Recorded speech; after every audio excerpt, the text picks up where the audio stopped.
Hey everyone, it's Michael GoosebumpsFan. Today I have an episode of Goosebumps, the old 90s TV show, to talk about.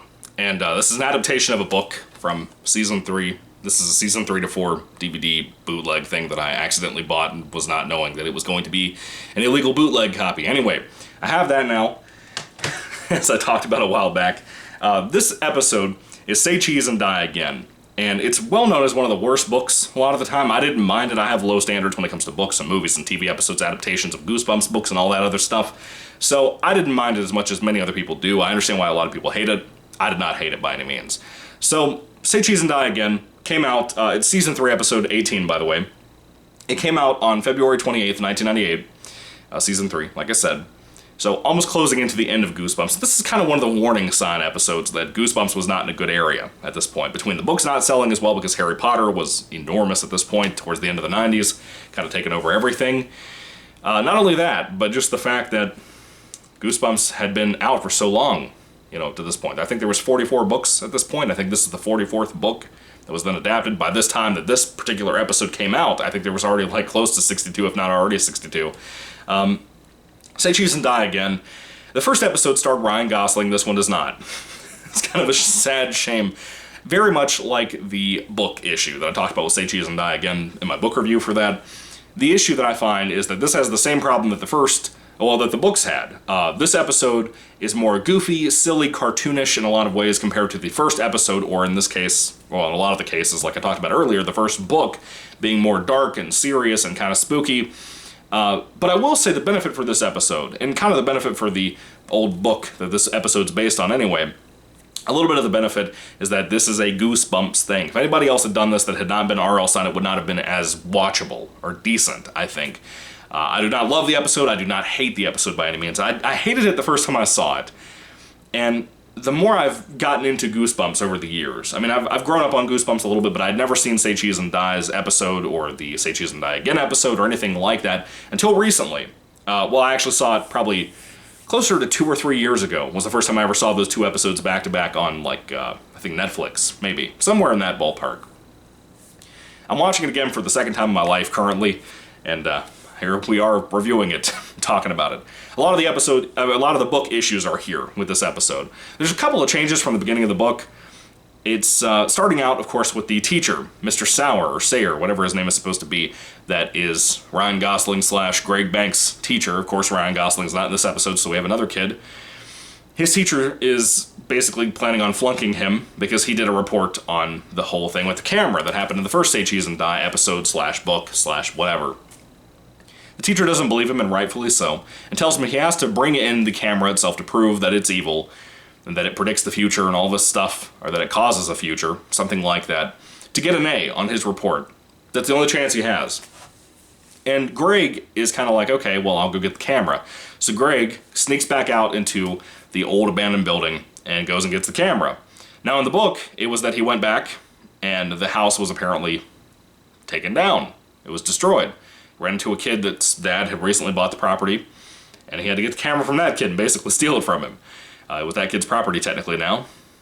The kid got a nail through his foot. It did not happen in this episode. I was kind of not surprised, but kind of surprised at the same time, because sometimes Goosebumps will push the envelope a little bit, like with Night in Terror Tower, or like with Haunted Mask 1 and 2. It kind of pushes that envelope a little bit, where it does get more dark and more serious. Not gory, but dark and serious enough to really freak you out. This is a 20-minute episode. It's not like a two-parter where it'd be like 45 minutes. It's nothing like that, so it's kind of just 20 minutes, essentially 22, somewhere in that ballpark.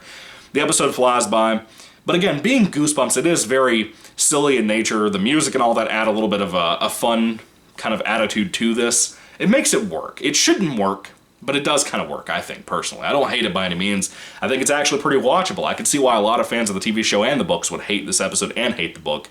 I do not. I have low standards, like I said. Anybody who's watched my channel before knows that.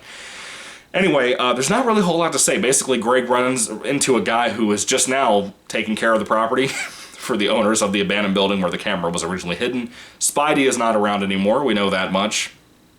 Maybe he is still around. I don't know. Greg kind of thinks that he might be. I think he's probably dead after what happened at the end of the first episode.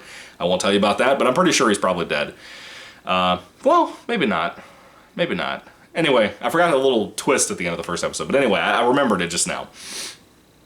This is not a great episode by any means. It's kind of even more goofy. It's a lot like the book with the whole fat thing.